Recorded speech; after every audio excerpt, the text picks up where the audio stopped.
Just remember, marriage is like trying to share a blanket on a cold night. One of you pulls it one way, the other pulls the other way, but eventually, someone is left cold. The key is you have to come together. Enjoy that one blanket. I know that I was born to kill. Any angel on my windowsill, but it's so dark inside. I throw the windows wide.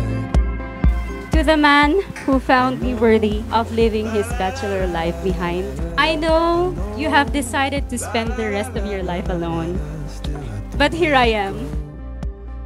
I believe in my heart that the Lord has brought us right here in this moment. It feels like I'm falling in love, maybe for the first time. Baby, it's my mind. You blow. It feels like I'm falling in love.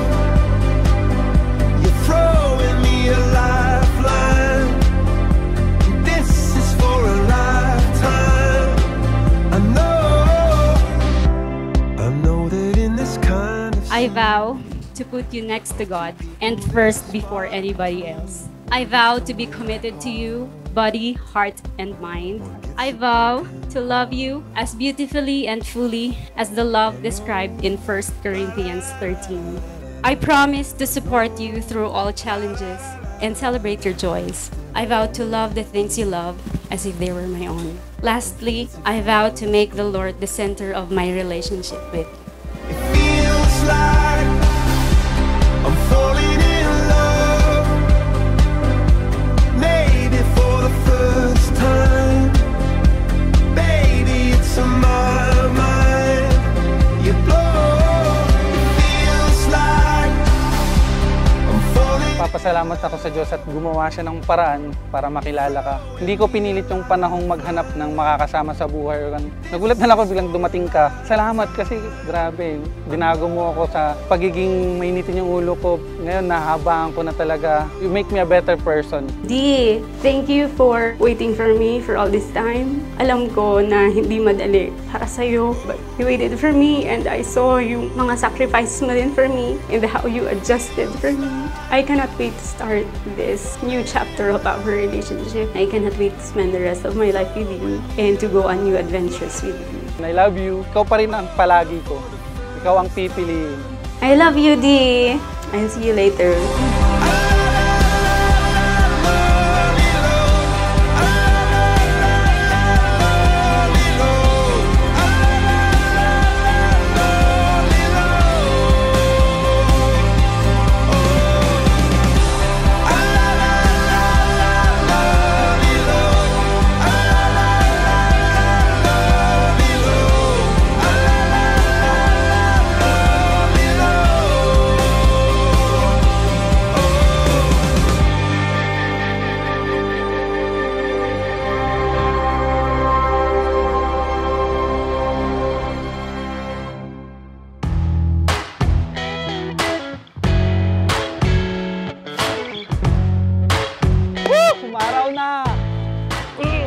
It's like I never loved you.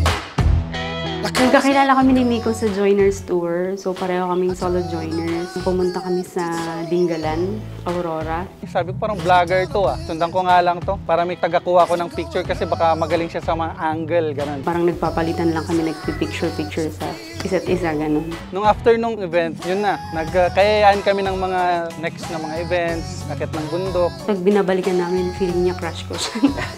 Feeling niya sinusundan-sundan ko daw siya nung time na yun, nung feeling niya.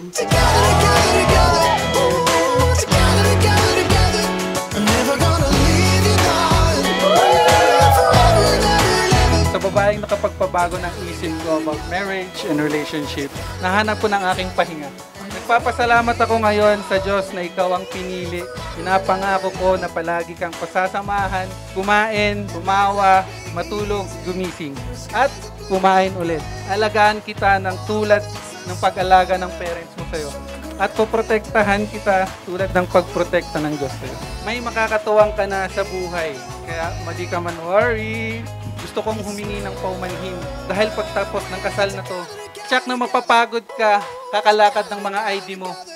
Dahil magpapalit ka ng apelyido mo. Salamat and I love you. Together